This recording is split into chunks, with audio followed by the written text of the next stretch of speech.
روزہ وہ واحد عبادت ہے جسے اللہ تعالیٰ نے کہا ہے کہ یہ عبادت میرے لیے ہے اور میں ہی اس کا اجر دوں گا۔ رمضان کے مہینے میں آپ جو بھی عمل کریں اس کا عام دنوں کی نسبت زیادہ اجر و ثواب ہوتا ہے۔ آج کی ویڈیو میں ہم احادیث کی روشنی میں افطار کی اہمیت پر روشنی ڈالیں گے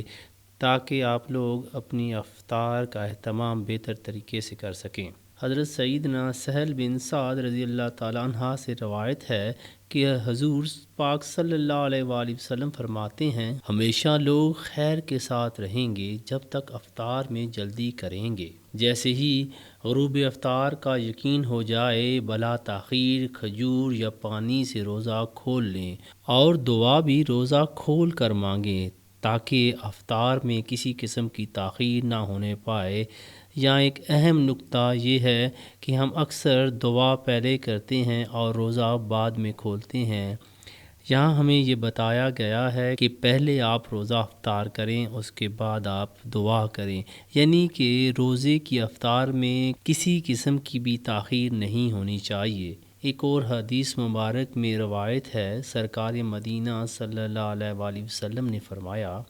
میری امت میری سنت پر رہے گی جب تک افطار میں ستاروں کا انتظار نہ کرے۔ اس حدیث کے مطابق ہمیں یہ بتایا گیا ہے کہ ہم روزہ اس وقت افطار کریں جب سورج مکمل طور پر غروب ہو جائے، اور ہم اس بات کا انتظار نہ کریں کہ رات اور گہری ہو اور ستارے نکل آئیں۔ مسلمانوں کو چاہیے کہ سورج کے غروب ہوتے ہی روزہ جلد افطار کر لیں۔ حضرت سیدنا ابو ہریرہ رضی اللہ تعالیٰ عنہ سے روایت ہے کہ تاجدار مدینہ صلی اللہ علیہ وآلہ وسلم فرماتے ہیں کہ اللہ تعالیٰ نے فرمایا، میرے بندوں میں مجھے زیادہ پیارا وہ ہے جو افطار میں جلدی کرتا ہے۔ اس سے ہمیں یہ پتہ چلا کہ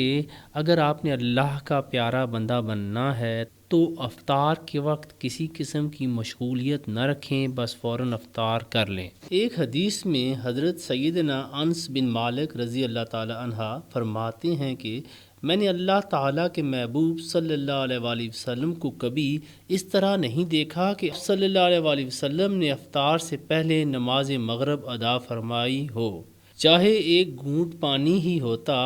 آپ اس سے افطار فرما لیتے اور اس کے بعد نماز کی طرف رجوع کرتے۔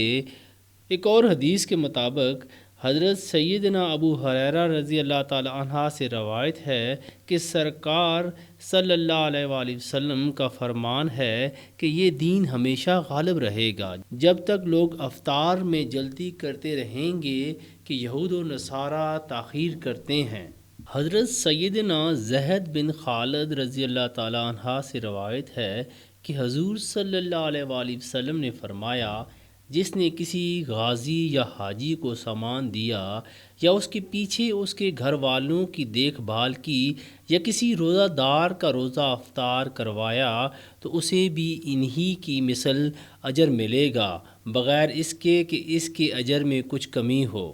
کتنی پیاری بشارت ہے کہ غازی کو سامان جہاد فراہم کرنے والے کو غازی جیسا،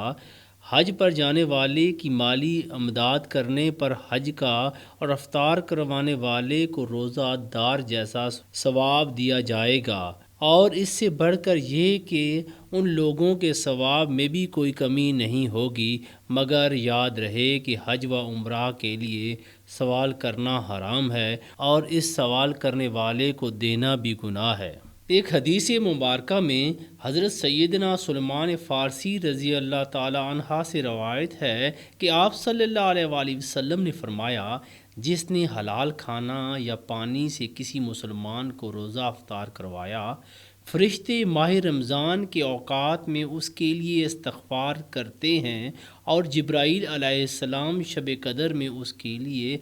استغفار فرماتے ہیں۔ ایک روایت میں آتا ہے کہ جو حلال کمائی سے رمضان میں روزہ افطار کروائے، رمضان کی تمام راتوں میں فرشتے اس پر درود بھیجتے ہیں۔ اور شب قدر میں جبرائیل علیہ السلام اس سے مسافہ کرتے ہیں، اور جس سے جبرائیل علیہ السلام مسافہ کر لیں اس کی آنکھیں خوف خدا سے اشک بار ہو جاتی ہیں اور دل نرم ہو جاتا ہے۔ ایک اور روایت میں ہے کہ جو روزہ دار کو پانی پلائے گا، ایک دفعہ نبی اکرم صلی اللہ علیہ وآلہ وسلم نے ارشاد فرمایا کہ جو روزہ دار کو پانی پلائے گا، قیامت والے دن جب شدید گرمی اور پیاس ہوگی، اس وقت اللہ تعالیٰ اس بندے کو میرے حوض سے پانی پلائے گا۔ اس پانی کی ایسی تاثیر ہوگی کہ پینے والے کی پیاس بجھ جائے گی اور جنت میں داخل ہونے تک اسے کسی قسم کی گرمی اور پیاس نہیں لگے گی۔ حضرت سیدنا سلمان بن عامر رضی اللہ تعالیٰ عنہ سے روایت ہے کہ حضور اکرم صلی اللہ علیہ وآلہ وسلم نے ارشاد فرمایا، جب تم میں کوئی روزہ افطار کرے تو کھجور یا چوہارے سے افطار کرے کہ وہ برکت ہے، اور اگر نہ ملے تو پانی سے کہ وہ پاک کرنے والا ہے۔ اس حدیث مبارکہ سے ہمیں دو باتیں پتہ چلیں کہ نبی اکرم صلی اللہ علیہ وآلہ وسلم کی یہ سنت ہے کہ وہ ترجیح دیتے ہیں کہ ان کے پاس اگر کھجور موجود ہو تو وہ کھجور سے ہی روزہ افطار کرتے ہیں، اگر کھجور میسر نہ ہو تو پھر پانی سے روزہ افطار کر لیں۔ یہ زیادہ بہتر ہے کہ پہلے آپ ان دونوں میں سے کسی ایک چیز کو کھائیں اور اس کے بعد آپ کے دسترخوان پر جو بھی دوسرے پھل اور ضیافتیں ہیں آپ ان سے لطف اندوز ہو سکتے ہیں۔ روزہ اور افطار کی فضیلت بیان کرنے کے لیے ہم نے کوشش کی کہ ہم جو بھی الفاظ استعمال کریں وہ احادیث مبارکہ کے ہوں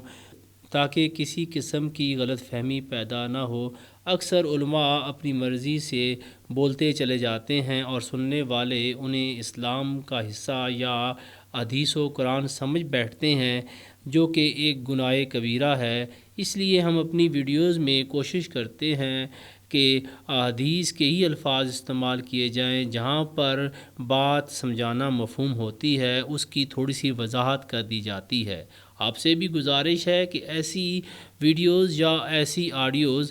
جن کے اوپر حوالے درج نہ ہوں، یعنی اگر ان کے اندر احادیث کا ذکر ہے یا قرآن کی آیت کا ذکر ہے اور ساتھ یہ حوالہ نہیں دیا گیا کہ وہ آیت اور وہ حدیث کہاں سے لی گئی ہے، ایسی ویڈیوز کے اوپر اور اس طرح کی باتوں کے اوپر نہ خود عمل کریں اور نہ ہی یہ چیزیں دوسروں تک منتقل کریں، کیونکہ ہو سکتا ہے لا علمی میں آپ کسی ایسی چیز کو قرآن و حدیث سے منسوب کر دیں جن کا قرآن و حدیث میں ہونا ثابت نہیں۔